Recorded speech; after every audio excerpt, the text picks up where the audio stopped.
মহাপ্রভু শ্রীচৈতন্য মহা মহোৎসব করবে বলে ভক্তগণকে সঙ্গে নিয়ে আলোচনায় বসেছেন। তাই কত এসেছে ধনী, এসেছে ধনী,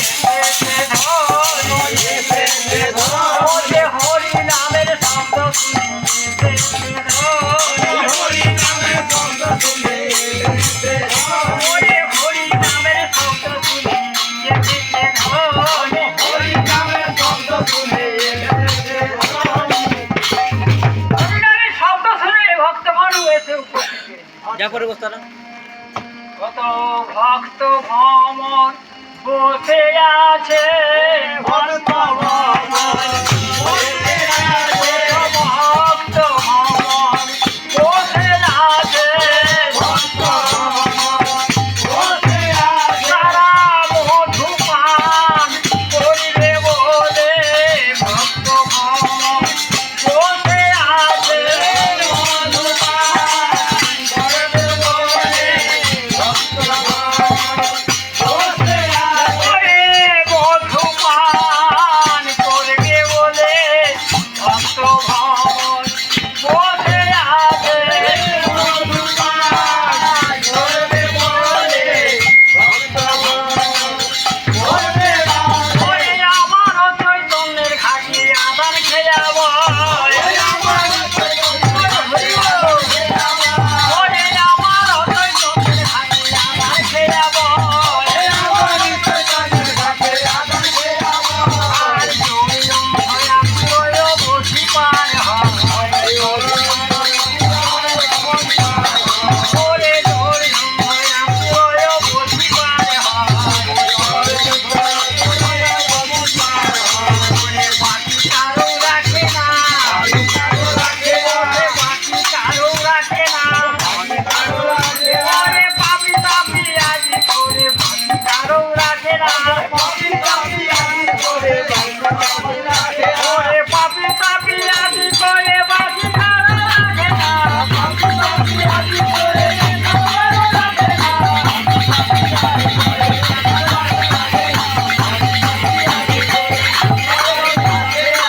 তাই শ্রীচৈতন্য মহাপ্রভু নদীয়াতে ভক্তগণকে সঙ্গে নিয়ে মহা মহোৎসব করবে বলে আলোচনায় বসেছেন। ওগো শ্রী চৈতন্য নিত্যানন্দ বসিয়া গো সুখে, শ্রী চৈতন্য নিত্যানন্দ বসিয়া গো সুখে। আর হাসি হাসি মহাপ্রভু বলেন সবাইকে, হাসি হাসি মহাপ্রভু বলেন সবাইকে, বলে তোমরা বান্ধব মর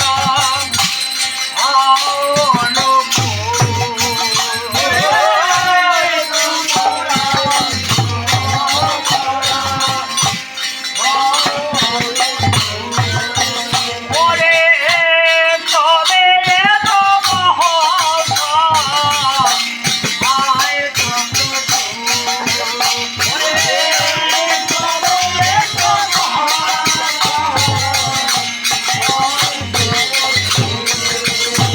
এইবারে মহাপ্রভু শ্রী চৈতন্যদেব ভক্তগণকে সঙ্গে নিয়ে আলোচনায় বসেছেন। এদিকে অম্বিকানগর থেকে গৌরীদাস একটি পত্রলিপি এনে আর মহাপ্রভুর হাতে দিলেন। মহাপ্রভু নিজেরা পত্র পাঠ করে তিনি কি করলেন, নিত্যানন্দের হাতে দিলেন।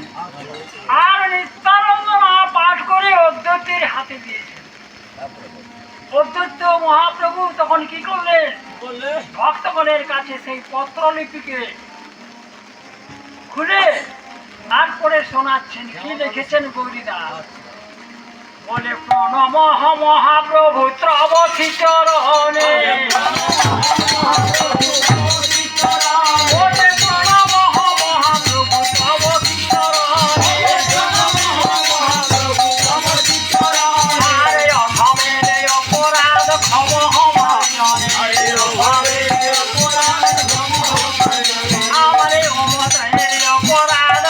মহাজনে হরি ধনে আমায় ক্ষমা করো হে ক্ষমা করো হে আমি অধম হইয়া পাখি ক্ষমা করো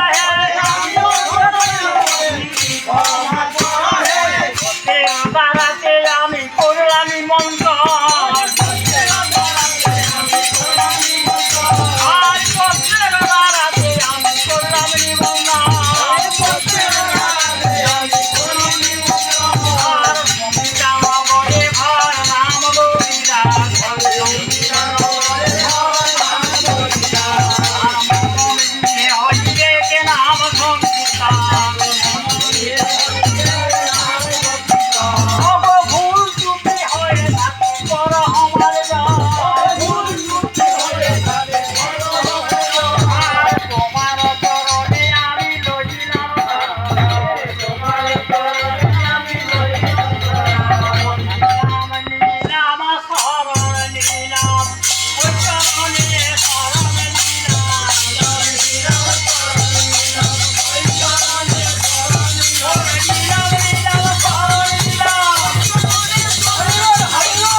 ভক্তগণ শ্রীচৈতন্য মহাপ্রভু ভক্তগণকে সঙ্গে নিয়ে যথাসময়ে গৌরী দাসের বাড়িতে উপস্থিত। তাহলে কে কে এসেছে? দ্বাদশ গোপাল এলো 64 মহন্ত দ্বাদশ গোপাল এলো 64 মহন্ত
আমার সময় গৌরী দাস কি করেছেন? ভক্তগণের সবাই হস্তবদ ধৌত করার জন্য সুবর্ণ ভিঙ্গারের জল এনে উপস্থিত করেছে। তাই ধোয়াই পদ ধোয়াই পদ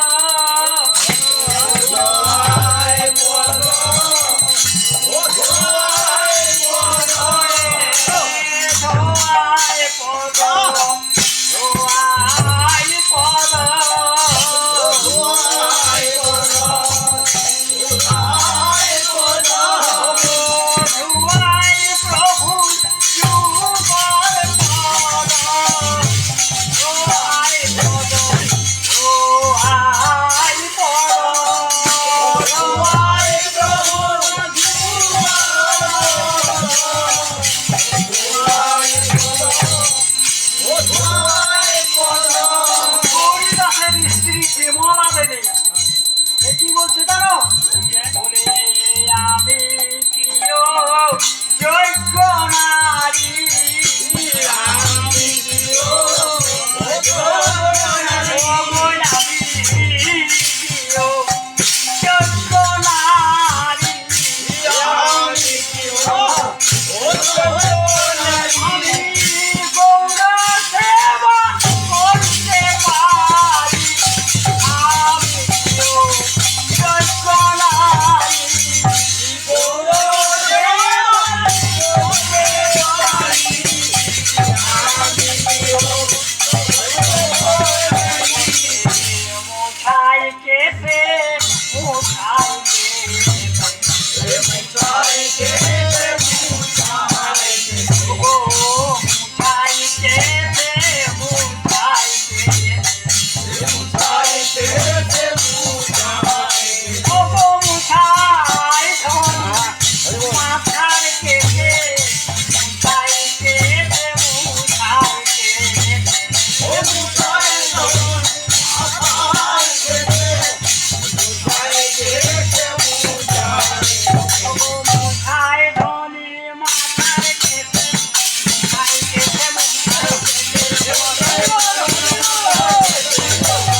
আসন পেতে দিলেন, কিছুক্ষণ বিশ্রাম করলেন। বিশ্রামের পর তারা কি করছে? তারা গৌরীদাসের আঙ্গিনাতে মণ্ডপে প্রবেশ করে ভক্তগণ সবাই হরিবোল হরিবোল বলে নাচতে আরম্ভ করেছে। ও তাই গৌরীদাসের নিমন্ত্রণে যাতে কমহন্ত বনে, গৌরীদাসের নিমন্ত্রণে যাতে কমহন্ত বনে, এলো সবে অমৃতি কান করে বো, এলো সবে অমৃতি কান করে, এলো সবে অমৃতি কান করে, এলো সবে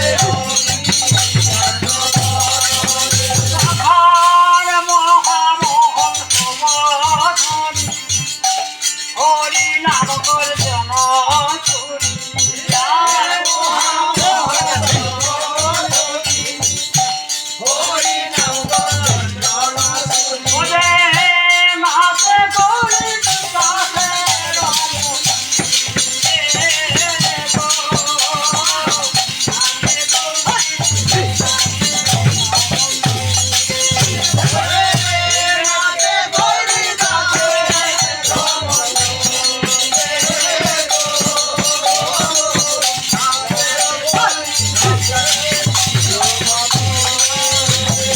রমণ ভক্তগণ তার মণ্ডপে প্রবেশ করে হরিবোল হরিবোল বলে নাচতে আরম্ভ।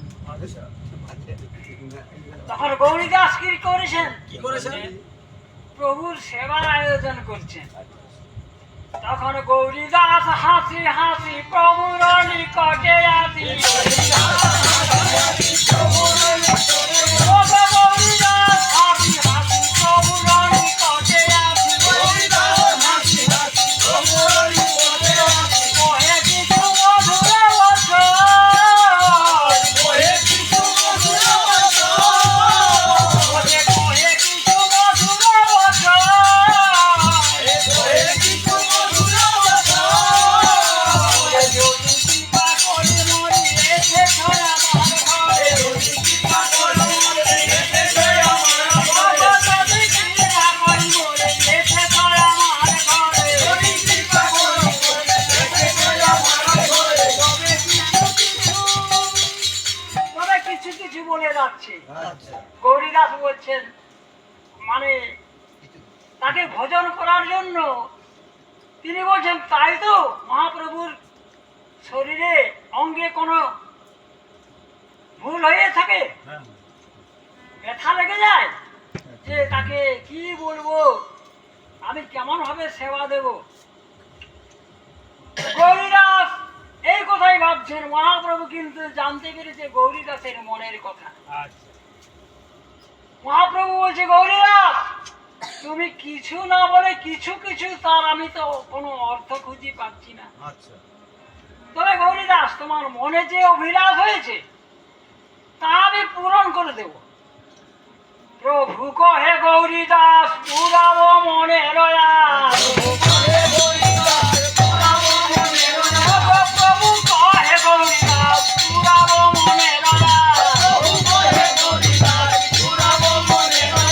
বড় হতবাক বিজয় জয়, বড় হতবাক বিজয় জয়,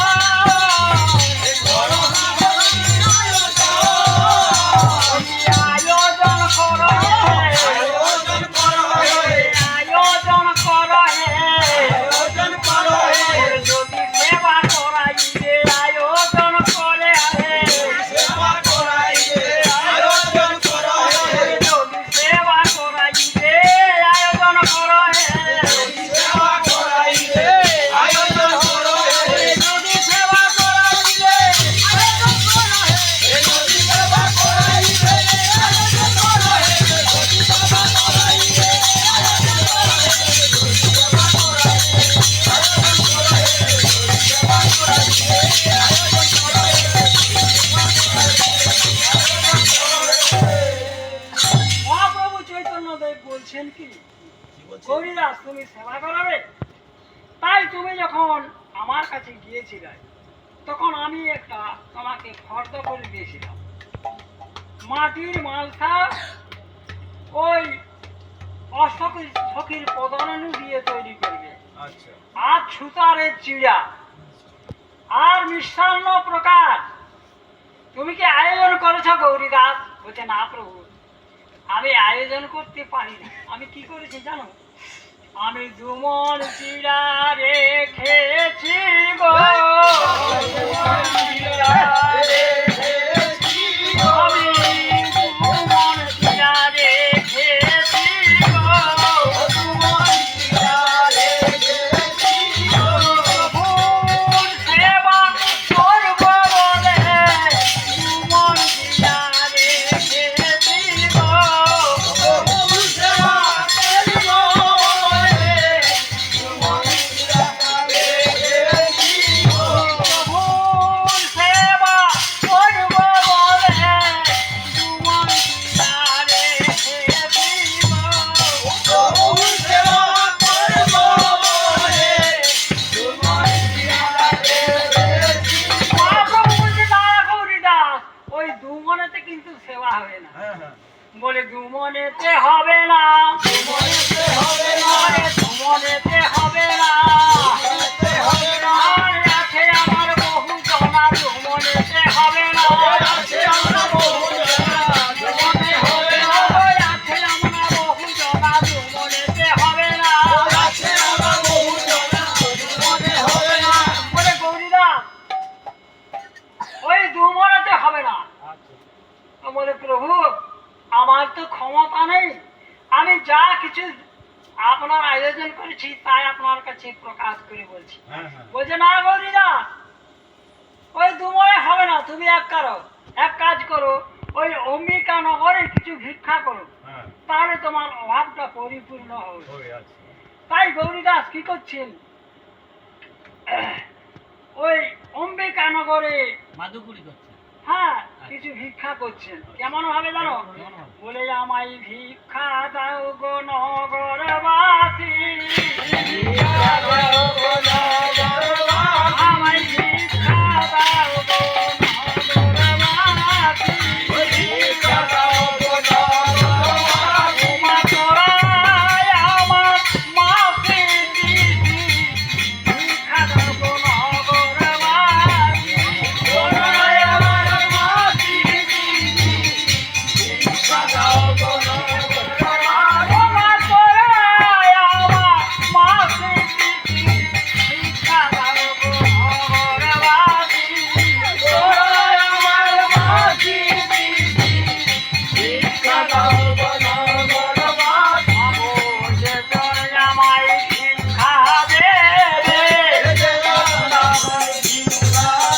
তোমাকে তো না আমায় ভিক্ষা দেবে,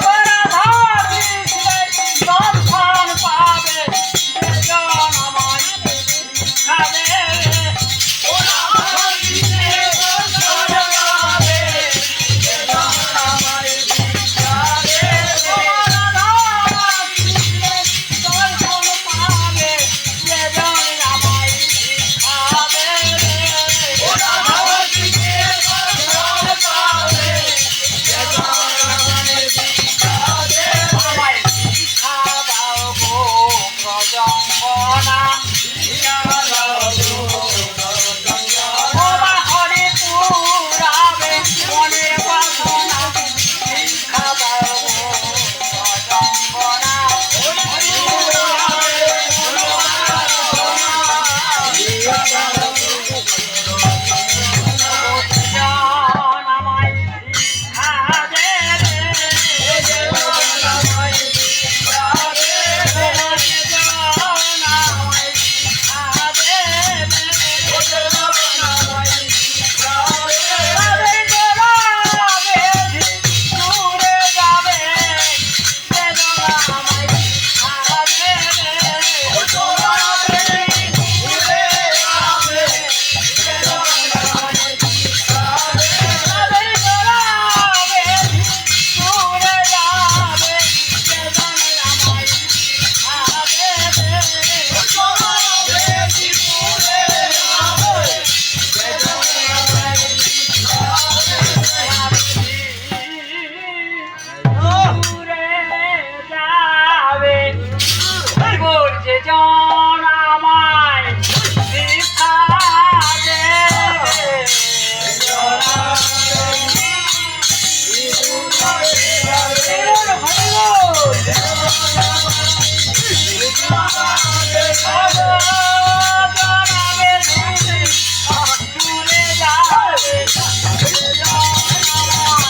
কাছে কিছু ভিক্ষা চেয়ে তিনি প্রভুর সেবার আয়োজন করেছেন, মহাপ্রভুর মহাপ্রসাদের সেবার আয়োজন। তাই প্রভু আজ্ঞায় গৌরী দাস চলিলেন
ভান্ডারে প্রবেশ করে দেখছেন যে অভাব কোনো জিনিসের নেই, সব পরিপূর্ণ। তাই তিনি কি করলেন? তিনি পঙ্গজ সাজালেন, বসান ভক্তগণকে সেবা করাবে বলে আসন তৈরি করলেন। বলে করিয়া পঙ্গত সার দ্বাদশ কপাল মান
নিজে ভক্ষণ কোনো মানে গন্ডুস না করে তিনি তিনি কি করছেন না সেই মহাপ্রভুর মহাপ্রসাদকে নিয়ে তিনি দিব্যানন্দের মুখে তুলে দিচ্ছেন। কি বলে বলে খাউরে আমার প্রাণের নিতাই